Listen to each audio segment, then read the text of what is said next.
chicken wing.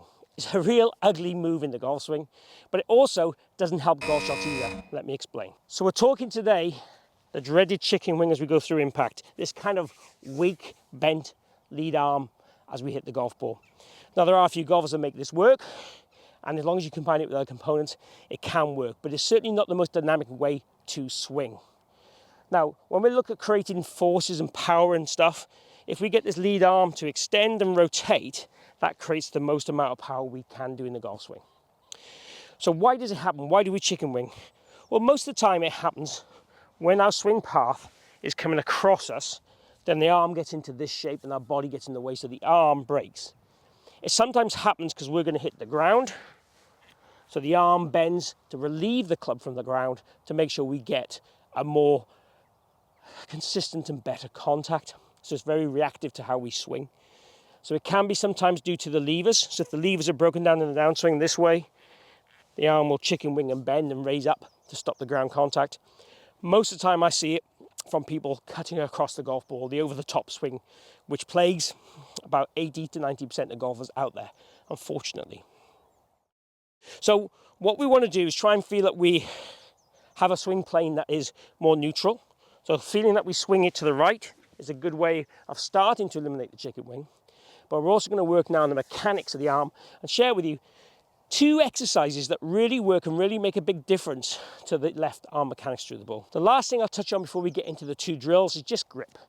Most people chicken wing would have a grip that's very much in the palm of the lead hand, and that then makes the arm get all weak and bent through impact. So make sure your grip's in the fingers of the lead hand. That will make a difference to you as well, and it also helps you release that club better, which is part of what solving the chipping wing is all about, releasing this lead arm. So the first thing I want you to do is take your trail hand and put it on the lead hand elbow joint. Make a few swings, and as you go through, feel it rotate and aid the rotation in this lead arm by letting your right arm, right wrist just rotate that lead arm.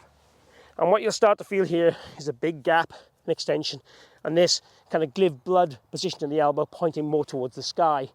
The elbow points more down towards the golf ball, and the butt of the club points more down towards the golf ball, or where the golf ball's been hit from. So it's a natural concept when we hit shots later on, feeling that the butt of the club points back to where the ball came from is a great way of starting to get this lead arm to rotate and release the right way through impact to square the club face up, gain some extension, and also solve that chicken wing. If you're brave, what I would do is encourage you to hit a few small shots where you would do that exact exercise. So just like this, it'll feel a bit unnatural because you obviously only got one hand on the club, but just try and feel you can go and make some shots like that. Now it's pretty tough to hit good shots doing that. I'm really right arm dominant. For me, it's really, really difficult. I would encourage you to tee it up while you're doing that exercise, but realistically, practice swings are all good. They'll give you the feeling of what the arm's doing. And then when you go to 2 hands afterwards, you should see the arms change what they do.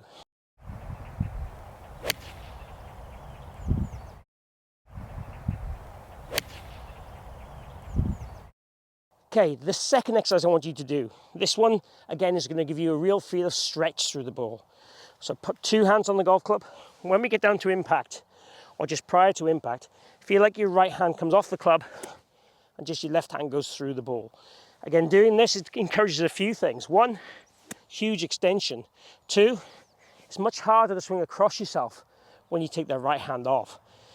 3, it helps you stabilize through this left leg and have balance, and it gets good braking in the lead side of your body. So it does quite a lot of things.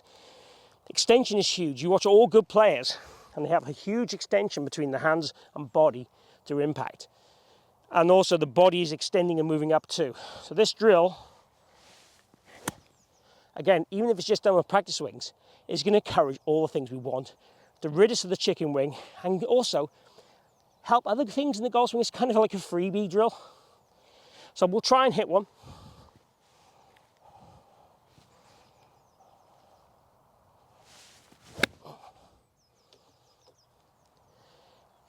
Again, it's going to take quite a bit of skill to hit good shots doing that.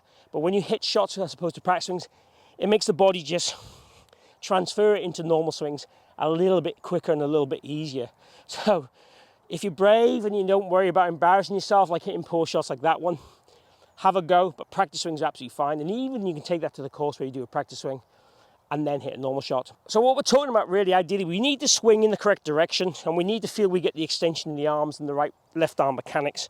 Let's hit a normal shot now with a concept that we've already talked about that really works. So for this, again, we can stick a T in the end of the club just as an added visual. And what we're looking to do is when we swing through, get that T to point back at the golf ball when it's stationary like this, or where the golf ball's been hit from when we hit a normal shot. So we'll go ahead and try and hit one now, and I'm going to try and get that tee peg to point back to the ball where it came from.